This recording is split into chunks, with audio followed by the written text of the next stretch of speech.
กันใหม่นะแม่เนาะฟังลำกันตะกอนมือนี้หมอลำอวยพรแม่เอ้ย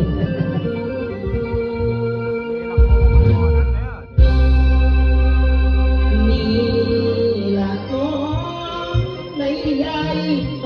เขียนไว้ในละครที่ออกเป็นเรื่องตะวันเดียและตาผมคือตะวันลำเอียงซอที่ลงโลกไทยไม่กี่ฝันที่ให้ห่วงไม่เงาตาเอ้ยก็แต่เรื่องเก่าๆแต่ให้ยางข้าฝึกหาเมื่อที่มีความรักได้ยางเดียวคืออา